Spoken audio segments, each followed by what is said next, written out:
we've become accustomed to that.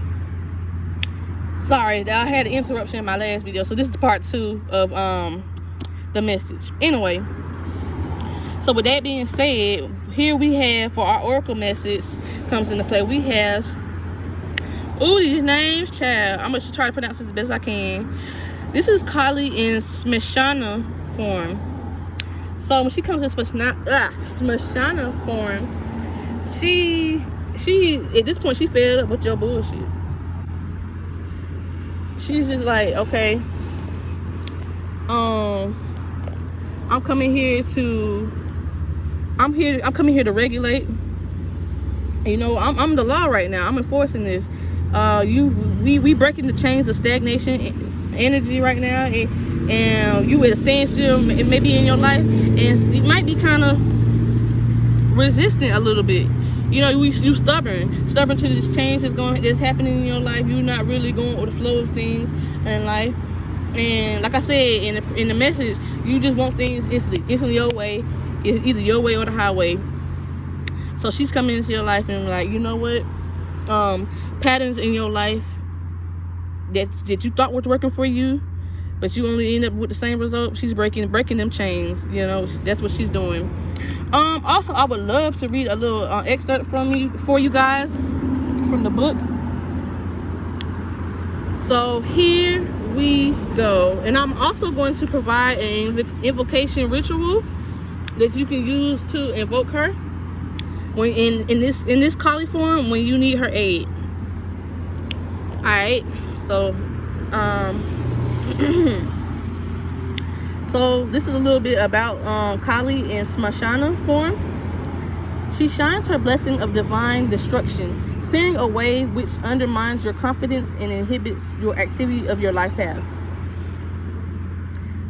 With the courage born of unconditional trust, you can accept her fierce intervention in your life with openness to the positive changes that shall emerge as a result. Smashana Kali is fierce. So don't expect rainbows and butterflies when she comes. She coming for real. She coming for real. That's basically what it's saying. Her presence indicates radical divine intervention. So like I said before, at this point, she fed up. She's getting tired of watching you doing the same things, and you just stuck on stupid. So she's stepping in like, okay, I got this. Don't even worry about it. You know what? Don't worry about it. It may at first be experienced as shock and some form of upheaval. She dwells in the taboo lands of the cremation ground. So that's where you can typically find her, or like when you want to call on her. That's where she can pretty much be found in. Hers is the teaching that divine timing must prevail, and sometimes certain involvements or circumstances must end. Okay, so basically she's stepping in. You heard that, what I said? So basically she's telling you when to let go of something, when it's time to end, or when it's time to keep moving forward, keep at it. You know what I'm saying? Like I said before, if you're starting a project, she's coming to tell you, you know what, that's not gonna work out. Or if you're starting something new, she's telling you, you know what, go for it now. Now's the time. Don't even think about it. Just act. Just do it. Okay. So back to where I was reading. We cannot control the workings of destiny, but we can choose how we respond to the essential ending of the chapter in our lives. Smashana can appear when we are in difficult times due to the loss of a loved one or the failure of something we had counted on. Okay. Or even a more subtle inner experience of an ending we cannot link to an external event. So basically things like, you ever been in hopes of a situation? I already know this is what it's about in my life. Spirit speaking to me today. I don't know about y'all, but this message was for me, and I know exactly who it's about. But we ain't gonna say no names. We ain't gonna be messy. So let's keep moving forward. But like I was saying, you ever been excited for something to happen and it's just complete disappointment? I mean, she's telling us like, you know, ultimately you can't control the outcome, but you can control how you respond to things, how you respond, how you deal with the outcome. You know what I'm saying? You either can just go crawl up in the corner and cry, or deal with it, face the music. You know what I'm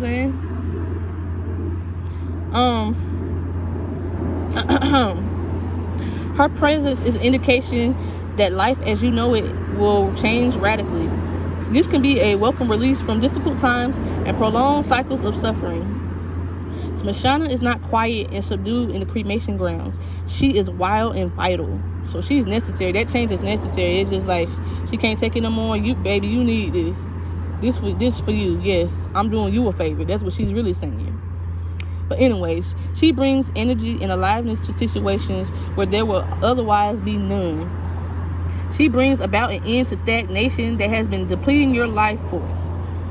So basically, you've been self-sabotaging, doing yourself more harm than good, of resisting it. You slowing your own progress down. But anyway, back to it. An upheaval can give rise to uncertainty about how to manage the transition and what will come next. We must remember that in the tantric teaching, cremation grounds are not only places of death, but of liberation. Kali teaches that sometimes what we have loved needs to be released so that a greater love can manifest in a new form. Did y'all hear that? So what you holding on, it might be what you want, but it's not necessarily what you need. And basically you just holding on to this dead weight. And you don't even realize the blessing that's going to come out of it. I might need to read that again for the ones that didn't hear me in the back. But we just going to keep going. I mean, you get it, you don't. That means it's not for you. This message today. But anyway, we cannot always know why that needs to be, but we can trust Kali is acting for our benefit. So basically, don't question what she's doing. Just appreciate her efforts and what she's doing for you.